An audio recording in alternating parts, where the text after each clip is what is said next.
si tillë, domethënë, për zotin Rama. Zoti Rama duhet të zbatojë ligjin dhe kur ka premtuar si kryeministër, nuk ka premtuar që unë do të jap llogari opozitës, por ligjit.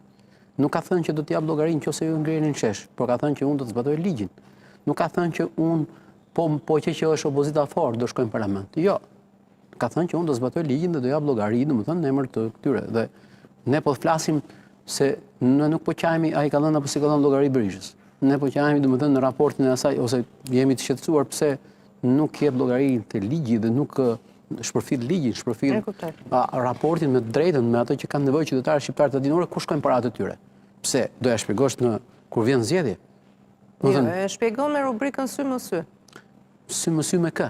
Me popullin që sy është më në sy me online. kë? Për sa kohë nuk del sy më sy me median, më bër debat. Për sa kohë nuk del me kundërshtarin politik sepse mendon që qytetarët që zgjedhin ato janë të kategorisë dytë apo ku diun si mendon.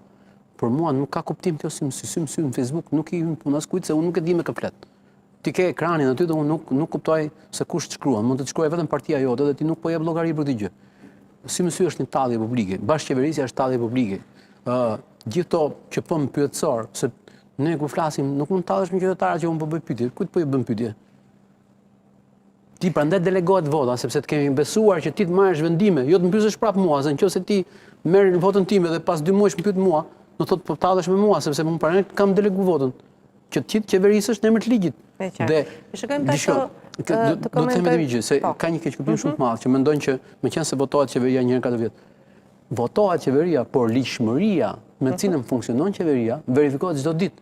Se nuk do të thotë për shembull meqense votohet një herë 4 vjet, SPAK-u apo organet e tjera të rinë të presin sepse meqense voton qytetarët, atëherë s'kemi nevojë ta hetojmë. Megjithatë, meqense mbas 6 muajsh është në parlament, është me interes komunikimi që ka me ministrat që kanë krah. Për zonja Balloku. Sa ka pa i takuar? Këtë duhet të them. Tani është edhe një moment për të takuar me ta, pra ja, shive se po busjesh, po pyet Ballën si ke qenë, se ka muaj pa parë. Jo, sa po pati një debat me Berishën Balla në këtë moment edhe. Jo, me shumë gjasa, domethënë edhe nuk i ka parë dhe aty po i shef, domethënë po prezantohet, sepse mbledhja e qeverisë nuk është se merr pjesë.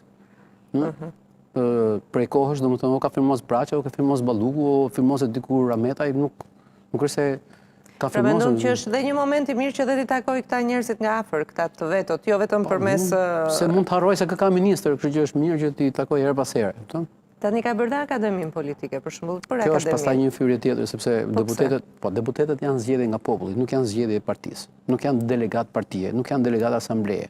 Çfarë nuk kupton ti që pasi i ka zgjedhur populli, ti po i indoktron me ideologjinë tënde? Nëse nuk e kuptoj dot, mbledhet grupi parlamentar, nuk ka shkollë politike për deputet. Këto ti mund t'i bëje, pse nuk i bën me gjithë kandidatët, duhet kishe bërë më parë. Kjo shkollë politike është një fyrje shumë e madhe. Nuk kupton që ata nuk kanë më një personalitet, ata do vinë të një shkollë që ti do japsh orientim.